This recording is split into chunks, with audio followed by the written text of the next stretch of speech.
Bonjour à tous, bienvenue dans votre émission Exhortation. Je suis l'évangéliste Ingrid Philippe et je vais vous emmener dans un thème qui me correspond bien, c'est l'évangélisation. Pour cela, nous allons lire un verset dans l'évangile de Matthieu au chapitre 28, lorsque Jésus dit au verset 19 « Allez, faites de toutes les nations des disciples, les baptisant au nom du Père, du Fils et du Saint-Esprit, et enseignez-leur à observer tout ce que je vous ai prescrit. Et voici, je suis avec vous tous les jours jusqu'à la fin du monde. » Dieu nous confie une tâche des plus importantes, c'est de sauver les perdus et d'en prendre soin en les enseignant afin de faire eux des disciples du Seigneur. Amen. Je pense que c'est important que nous puissions comprendre que le Seigneur nous a sauvés pour que nous puissions le servir. Il est impossible que le Seigneur nous sauve pour chauffer une chaise et devenir un serviteur inutile. C'est impossible. Nous avons tous quelque chose à faire pour le Seigneur, lui qui nous a sauvés et qui nous demande d'accomplir une mission particulière. Et la mission principale qu'il nous demande, c'est d'évangéliser. Amen.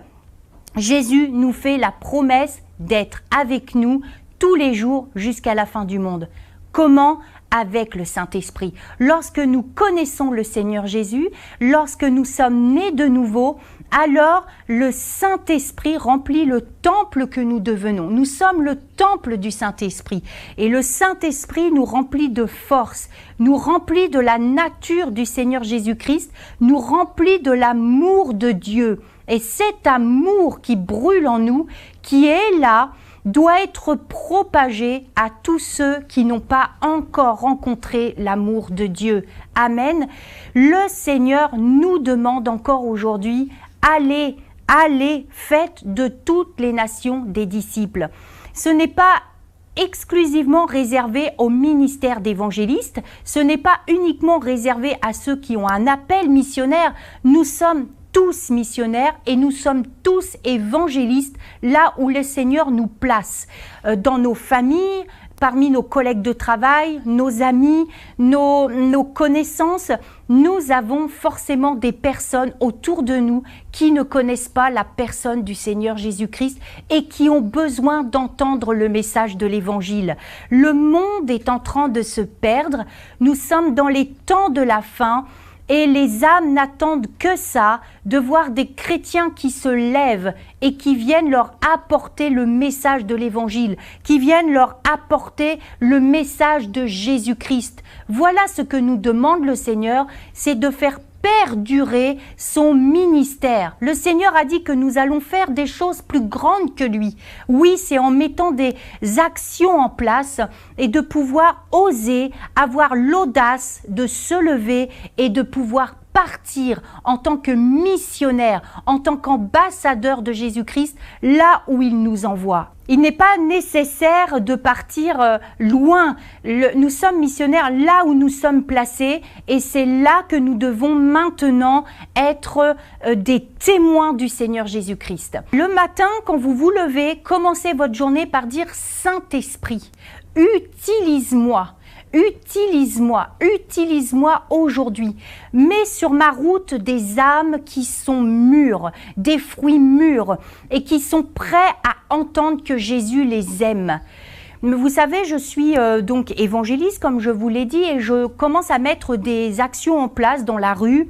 Et actuellement, nous avons, avec notre assemblée, un projet de pouvoir fonder une église dans une ville où il y a un grand besoin de se lever pour aller évangéliser. Et j'ai rencontré le maire et lorsque j'ai présenté mon projet au maire de cette ville, il m'a dit « Je vous laisse mettre en place toutes vos activités d'évangélisation dans ma ville. Je vous prête une salle gratuitement, comme ça lorsque vous en avez besoin, elle sera à votre disposition. » Vous savez mes amis, si on ne se lève pas, et qu'on n'ose pas, il est clair qu'on ne sait pas ce qu'on peut faire, mais nous sommes dans un pays où le christianisme a sa place. Rien ne nous empêche de nous rassembler. Rien ne va nous empêcher d'avoir notre Bible avec nous. On peut se rassembler pour prier, on peut se rassembler pour prêcher, on peut se rassembler pour évangéliser. Nous sommes dans un pays où les autorités, le gouvernement est avec nous et reconnaît le christianisme. Donc nous avons ici en France tous les moyens pour aller évangéliser. Qu'avons-nous à craindre ? Qu'avons-nous à craindre puisque le Seigneur est avec nous? Il nous dit d'aller, c'est-à-dire qu'il va nous équiper de sa force et qu'il va nous aider à évangéliser les âmes qui en ont besoin. Ne perdez pas courage dans l'évangélisation. L'évangélisation est un travail de persévérance et de foi. Lorsqu'au début on évangélise, on est maladroit, ça fonctionne pas et on n'amène pas d'âme à l'église, on n'arrive pas à percer dans notre manière de parler, d'évangéliser, mais c'est un travail de persévérance. Vraiment par expérience, je vous dis, plus vous allez évangéliser, plus vous allez aller dans la rue, plus vous allez apporter la parole, plus vous allez gagner en confiance. Et là, il y a des paroles de conviction qui vont venir, des paroles d'assurance qui vont venir et elles vont couler dans le cœur de ceux qui vont la recevoir. Elles vont boire vos paroles. Donc, c'est normal qu'au début, on ne sait pas trop comment faire. Mais avec l'expérience, vous allez voir que le feu qui est en vous est en train de grandir et vous allez avoir envie de continuer votre démarche. Le cœur du Père va être tellement réjoui. Il y a tellement de la joie dans le ciel quand une âme est sauvée. C'est extraordinaire, mais aux yeux de Dieu, une seule âme a une valeur immense. Donc nous avons aussi cette responsabilité. Dieu nous confie aussi cette responsabilité. Nous n'avons rien à craindre. Allez, osez parler du Seigneur Jésus. Ne vous découragez pas et d'abord commencez par les personnes que vous connaissez. Ça va vous mettre à l'aise. Vos familles, vos amis, les commerçants que vous côtoyez au quotidien et après vous allez avoir envie de faire plus. Alors prenez courage. Le Seigneur est avec vous. Persévérez dans l'évangélisation. Faites confiance au Saint-Esprit qui est en vous. Vous savez, dans la parole de Dieu, il y a un passage que j'aime bien, un verset dans Zacharie que j'aime bien, au chapitre 4, verset 6. Dieu nous dit, ce n'est ni par la puissance ni par la force, mais c'est par mon esprit, dit l'Éternel des armées. Par vous-même, vous ne pourrez rien faire. C'est pour cela qu'il est important de remettre sa journée au pied de la croix du Seigneur Jésus. Parce que de vous-même, ni par votre force, ni par votre propre puissance, vous ne porterez aucun fruit, ça sera inefficace. Mais comme vous avez le Dieu de l'impossible, vous avez le Dieu, l'Éternel des armées qui est avec vous. Lorsque vous lui dites, Seigneur, maintenant je suis prêt. Voilà, je suis un serviteur, une servante qui est prête à se lever pour toi. Je veux faire quelque chose pour toi. Je veux œuvrer pour toi. J'ai des dons et des talents là que tu m'as donnés. Je ne veux pas que ça soit planté sous terre. Je ne veux pas que ça reste là planté sous terre. Je veux que ça porte du fruit. Et le Seigneur va vous donner l'opportunité de développer tous les dons et les talents qu'il a mis en vous. C'est ça la force du Saint-Esprit.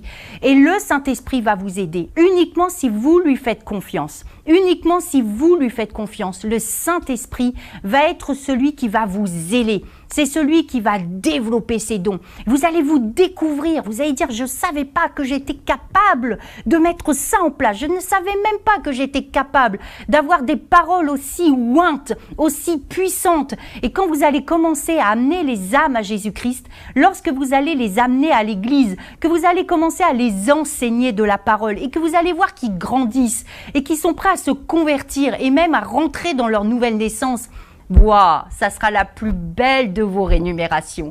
Le Seigneur va vous donner les âmes pour salaire. Amen. Et ça, c'est un grand cadeau que Dieu nous fait. C'est que nous sommes tous capables d'aller évangéliser avec le Saint-Esprit en nous. En nous. Il faut le croire. Persévérez. Ayez la foi. Ne vous découragez pas. Et vous qui évangélisez, amen, je vous bénis. Continuez les œuvres que vous faites pour le roi des rois. Vous allez avoir votre récompense. Car il y a la joie dans le ciel lorsque nous nous levons et que nous allons gagner du terrain pour Christ. Nous allons arracher les âmes là où elles sont et nous allons les placer dans la lumière. Ah, gagnons du terrain pour le Seigneur Jésus-Christ. Je vous bénis encore aujourd'hui. Au revoir.